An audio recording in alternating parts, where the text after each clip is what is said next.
Livre de l'Exode, le chapitre 14.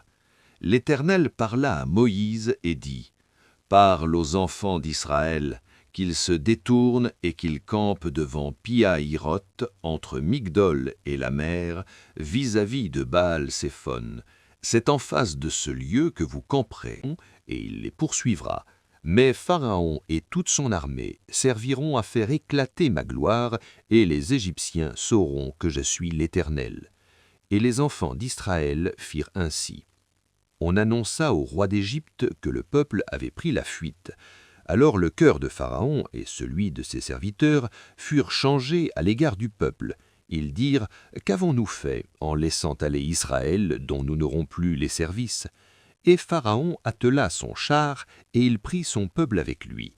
Il prit 600 chars d'élite et tous les chars de l'Égypte. Il y avait sur tous des combattants. L'Éternel endurcit le cœur de Pharaon, roi d'Égypte, et Pharaon poursuivit les enfants d'Israël. Les enfants d'Israël étaient sortis la main levée. Les Égyptiens les poursuivirent, et tous les chevaux, les chars de Pharaon, ses cavaliers et son armée les atteignirent campés près de Pi-hahiroth, vis-à-vis de Baal-Séphon. Pharaon approchait.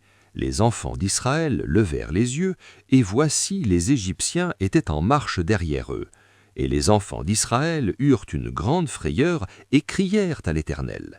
Ils dirent à Moïse : « N'y avait-il pas des sépulcres en Égypte sans qu'il fût besoin de nous mener mourir au désert ? Que nous as-tu fait en nous faisant sortir d'Égypte ? N'est-ce pas là ce que nous te disions en Égypte ? Laisse-nous servir les Égyptiens, car nous aimons mieux servir les Égyptiens que de mourir au désert. » Moïse répondit au peuple : « Ne craignez rien, restez en place et regardez la délivrance que l'Éternel va vous accorder en ce jour, car les Égyptiens que vous voyez aujourd'hui, vous ne les verrez plus jamais.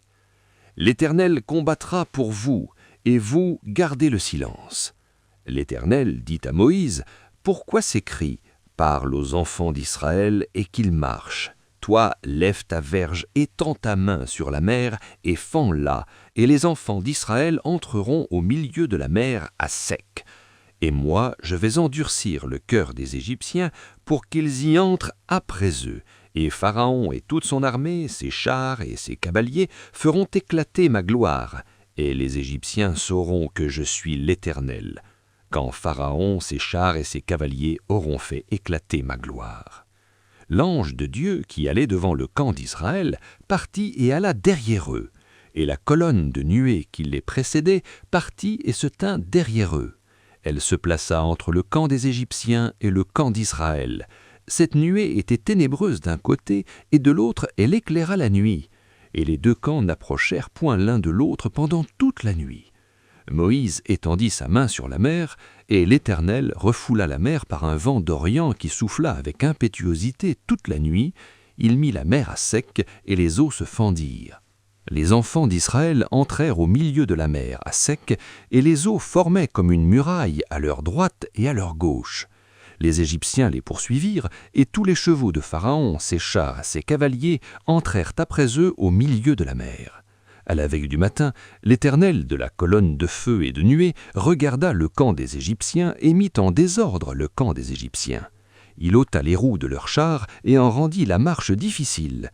Les Égyptiens dirent alors : « Fuyons devant Israël, car l'Éternel combat pour lui contre les Égyptiens. » L'Éternel dit à Moïse : « Étends ta main sur la mer, et les eaux reviendront sur les Égyptiens, sur leurs chars et sur leurs cavaliers. » Moïse étendit sa main sur la mer, et vers le matin, la mer reprit son impétuosité, et les Égyptiens s'enfuirent à leur approche, mais l'Éternel précipita les Égyptiens au milieu de la mer.